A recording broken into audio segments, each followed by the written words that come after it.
प्लेटो की ग्रंथ की अगर बात किया जाए तो उसने किताबें, ये हमने तो 11 लिखा है, 11 ही नहीं लिखा, उसने बहुत सारी किताबें लिखा है, 36 और 38, ये कहा जाता है कि इतनी सारी किताबें उसने लिखा है, जिसमें से 28 किताबें प्रमाणिक है कि हाँ ये किताबें प्लेटो ने ही लिखा है।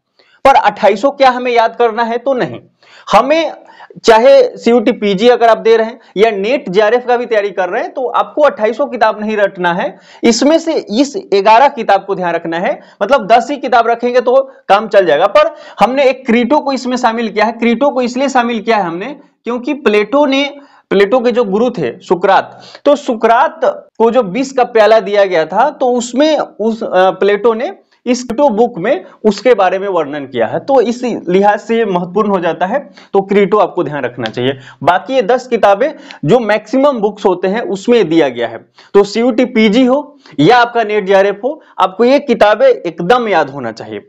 और अगर आप हिंदी से हैं तो क्या कीजिए, हम चाहेंगे कि आपको इंग्लिश में ही याद करना है और लिखने की भी कोशिश कीजिए, तो बुक्स का जब भी नाम लिख रहे हैं तो इंग्लिश में लिख दीजिए, ये नहीं कि ऐसे। अब देखो ये स्टेट्समैन कितना जटिल लग रहा है ऐसे लिखना।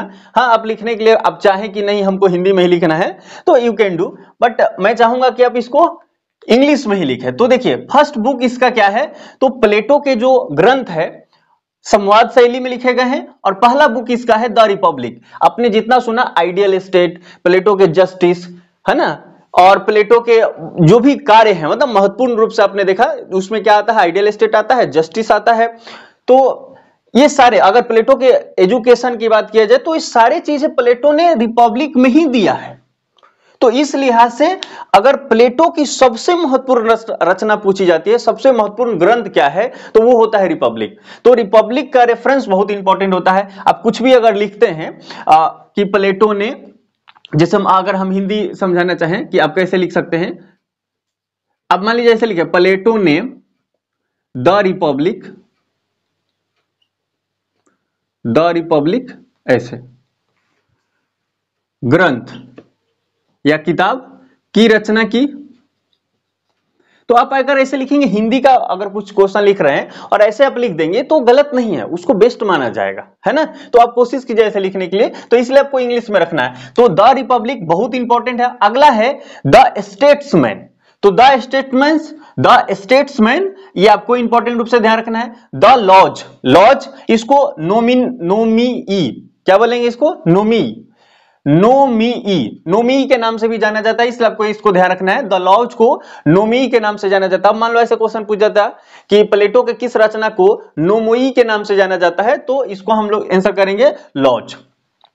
और इसको देखिए मेनो की रचना प्लेटो, उसके बाद क्रीटो आपको मैंने बता दिया, सिंपोजियम आपको ध्यान रखना है। और इसको क्या पढ़ेंगे बताइए, इसको फीडो पढ़ लेते हैं, तो फीडो इसको पढ़ते हैं। सुक्रेटिक डायलॉग्स, तो सुक्रेटिक डायलॉग्स आपको याद रखना है।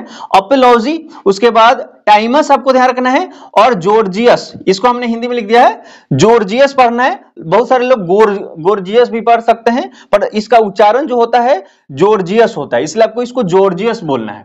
तो एक बार फिर से दोहरा लेते हैं और फिर इसमें स्टेट्समैन और द लॉज पे बात कर लेंगे।